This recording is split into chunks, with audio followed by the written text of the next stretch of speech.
Ba, ba, ba, ba, ba. Yeah, it's time for another record haul. I haven't done one in a while because I haven't really been buying a whole lot of records lately, which is probably a good thing for my bank account. So I'm going to go through these. Some of these are reused, some of these are brand new, and yeah, I'm just going to talk about them. And I think I want to move myself over here. This way we got all this room to showcase. First up, it's the debut album from Gentle Giant, one of the few Gentle Giants that I don't have in my collection. Very glad to have it. My girlfriend actually got this for me for my birthday, and it is just beautiful. Look at, I'm gonna showcase the whole thing here. Oh, look at that. Yeah, found it at a used record store in North Bay. So very, very good. Glad to actually have it in my collection. Now I think I'm just missing acquiring the taste, and I think I have all the ones that I really want. Next up is an album that I've been looking for a long time now. It is the soundtrack to Legend. It's one of the few albums that I'll keep in its wrapping because I don't like to remove it. So it's just like a regular plastic wrapping. Brilliant. I already did a whole long length video about this album.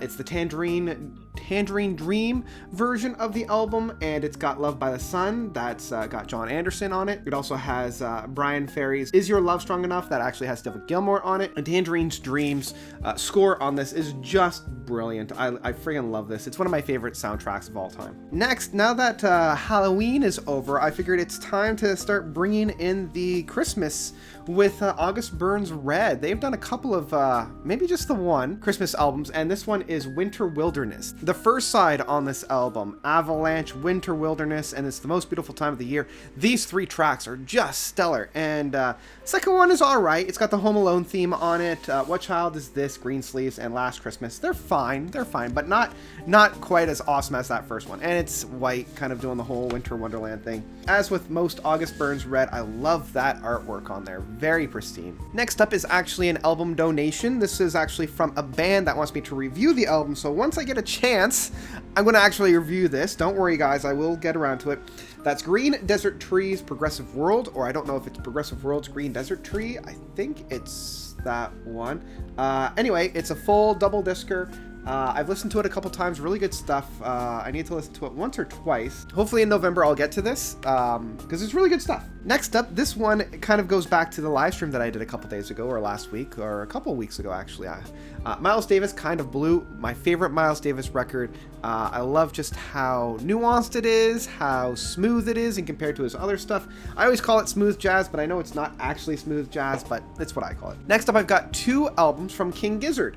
The first one is Gumboot Soup. I love this album. I love all the different styles that they've put on this. The first track of Beginner's Luck is just fantastic. Sleepin' In, the second last track, is also a lot of fun. And I just love how they explore different styles on this album. It's all over the place, and I really dig that. The other one I have is Infest the Rat's Nest, and I have to really be careful how I say that because I always want to say Infest the Gnat's Rest. Pure thrash. Pure thrash metal. Lots of fun. I love the inside. It's just the boys on fire because of hell. Unlike a lot of their other albums, it's not all over the place. It's very focused, and that's a little strange for them. Next up, we're going to a new release. This is Stravinsky's Rite of Spring. One of my favorite pieces from him. Really showcases like what progressive rock will take from there, because I know that Yes definitely took a lot of influences from Igor Stravinsky, especially when it comes to Rite of Spring. So great stuff, and yeah, there's a lot of, if you like prog, you'll definitely love this. Next, it is the reissued, remastered, and remixed edition of Gazpachos Night. This and TikTok are my two favorite albums from Gazpacho. It kind of goes back and forth as to which one I like better. This album just blows me away. I love the new mixing on it. It does a fantastic work of really bringing forth that music and really bringing it into a new light.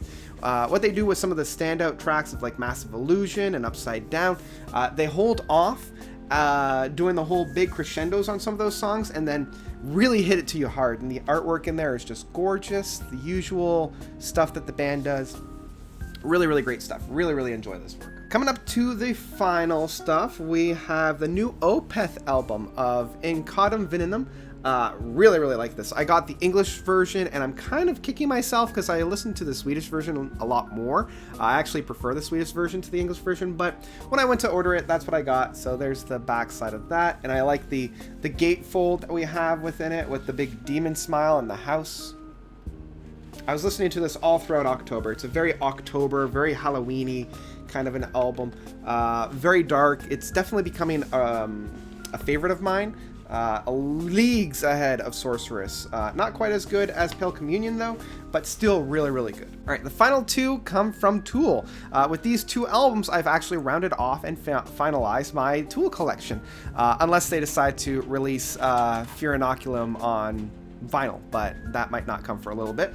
First one is the first album of Undertow. It's not my favorite of theirs. It's very raw, very rockin', and in some ways that's fine.